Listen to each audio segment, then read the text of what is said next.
For most of us, the history of colonial America is all about places like Boston, Philadelphia, Jamestown, and the British settlement of the eastern seaboard. But the archaeological history of North America tells a different story. Out here on the frontier, the story is as likely to be French and Native American as it is British. It's a story that's recorded in the sites, the cities, and the Native American settlements across the continent. From Quebec to Montreal, from Detroit to Mackinac and St. Louis to New Orleans, I'm Monty Dobson, inviting you to join me as we dig into the archaeological history of colonial America from the ground up.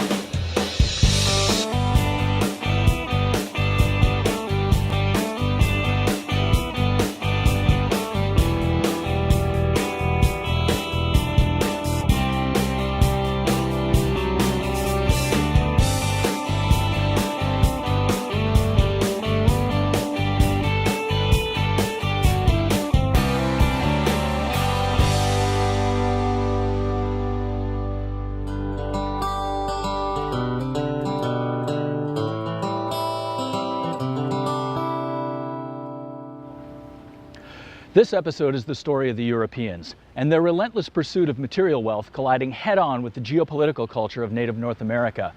Because archaeology is the study of material culture, it can add flesh and blood to the bare bones of historical narrative.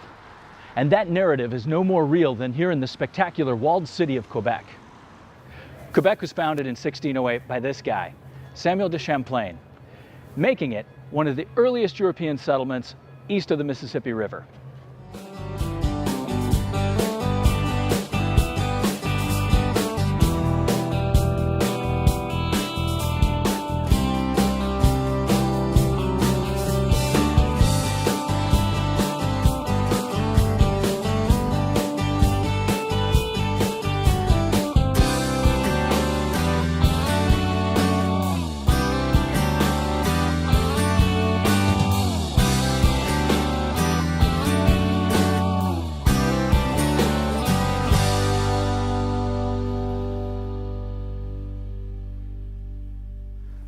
The French came late to colonial expansion in North America.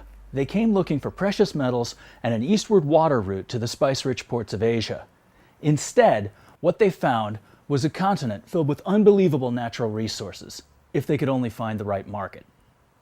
We didn't invent being fashion-obsessed, and in the royal courts of early modern Europe, if you had any hope of being taken seriously as a fashionista, it was the beaver fur hat or nothing. But it wasn't just fashionable accessories they were after.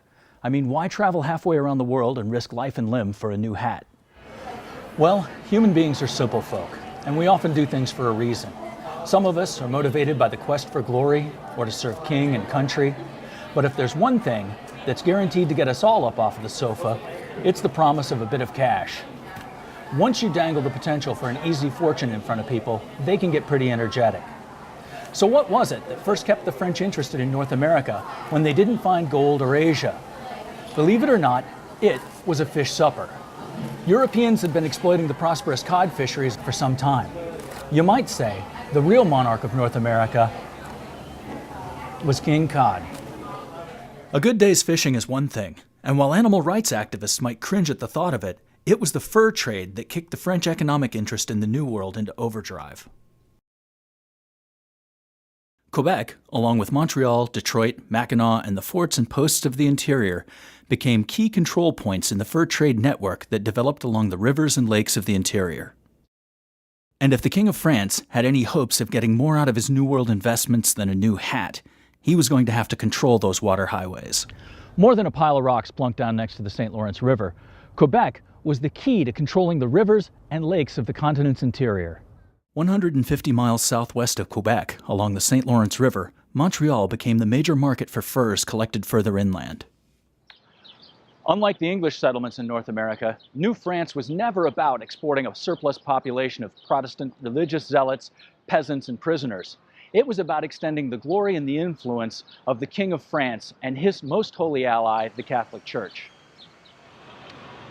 New France was never about the founding of large cities. Instead, it was focused on connecting up the network of small forts, settlement sites, and military centers on the interior of the continent.